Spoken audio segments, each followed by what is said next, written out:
It all comes down to this, guys. This is Harry Potter and the Deathly Hallows Part 2 on Blu-ray, brought to us courtesy of Warner Home Video.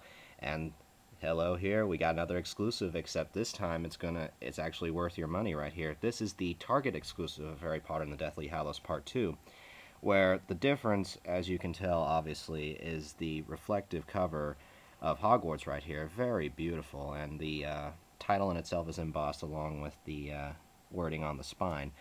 But the reason why this is so special is because right here it has a fourth disc, much like the Best Buy edition of Deathly Hallows Part 1 had, in which it contains a documentary, a close to a 50-minute documentary titled When Harry Left Hogwarts. It pretty much goes into detail. It's the making of doc that that covers Deathly Hallows Part 1 and 2 in depth. And so, but I'll get into that in a second. And here's what the back looks like. Love the reflective cover of this all. It's really beautiful. Case looks the same. Open it up.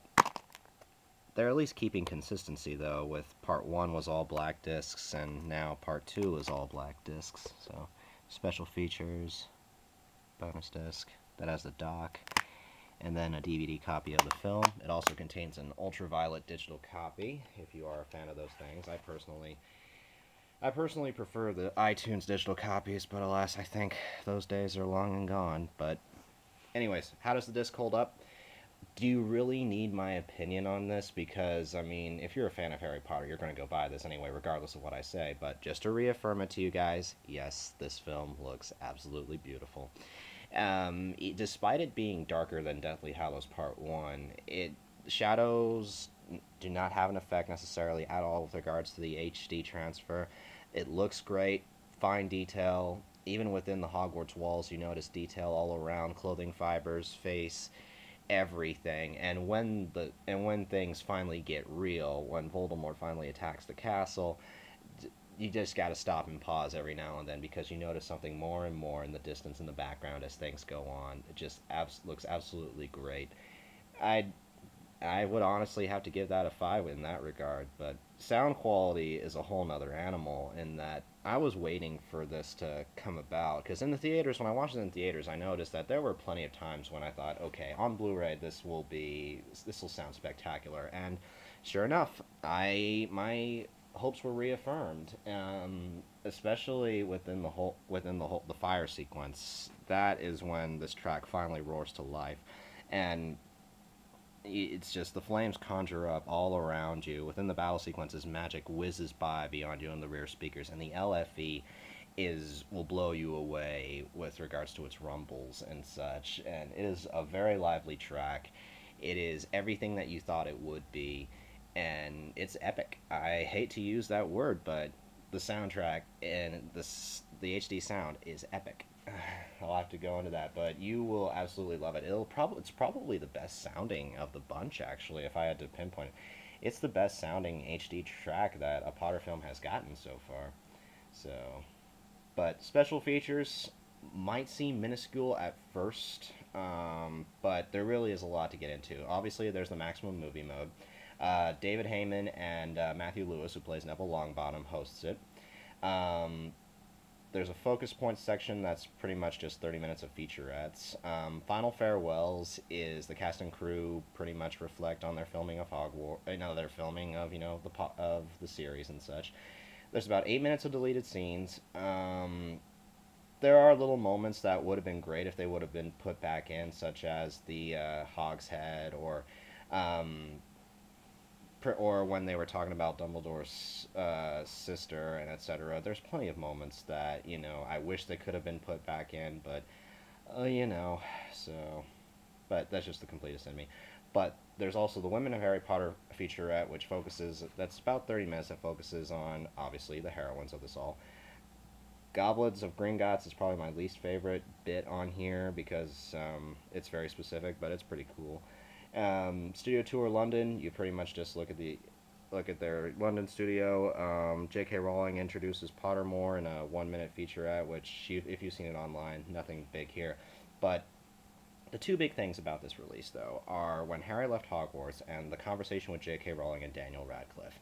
The conversation is about an hour long, in which Rowling and Radcliffe just have a back and forth talk, basically, in which they talk about his casting, the character of Harry, how Rowling was throughout the entire series' filming, how much information Rowling shared with different cast members, you know, before she was about to finish the book before she was about to finish the books, which is really, really cool. Like, what they knew, what those specific actors knew, like, you know, of what's going to happen in the book before we did. It was really nice.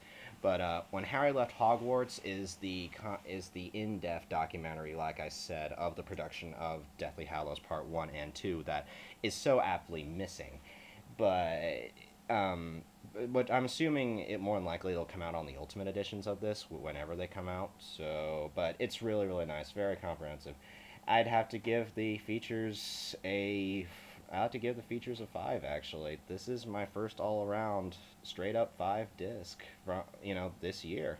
To be perfectly honest, picture would get a 5, audio would get a 5, and extras would get a 5. So a perfect cap off to a wonderful series, a series that has been a part of my life, and sure enough, a lot of people within this generation.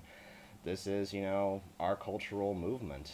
I'll have to say that much. But go out, get it, and I suggest you get it quick, because Warner is planning on pulling a Disney and will stop shipping all Harry Potter movies. This is all of them on December 29th of this year. So if you want your Potter films, if you have not gotten them, which, you know, it's a real shock if you haven't gotten any of them yet, but go grab them by December 29th, especially this one. That's how big the window will be with how long you have to get this before you'll never see it again, until they decide to release this big comprehensive set or whatever next year. They're going to milk the hell out of this thing. I can call that coming.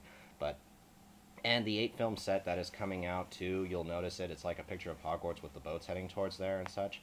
I wouldn't bother picking that up. Warner has said that they will release a better set in the future, like next year, with a lot more features and stuff. So I would not bother with that unless, you know, you have to have all 8 within a collection right now. So don't bother with it, or if you have patience, exhibit it. So, but don't bother wasting patience with this one, though, if you have to. This is an absolutely incredible disc, full of great extras. Shockingly, for the first time on a Harry Potter video release, the sound is booming, chaotic, and fun, and the visuals while dark, you know, will simply leave you in an amazement. It is I really hate to use this pun, but it's a magical disc. So take care of yourself, guys. Have a great Thanksgiving. I may see you in a couple of weeks. I'm not for sure. It all depends. So take care of yourselves, guys.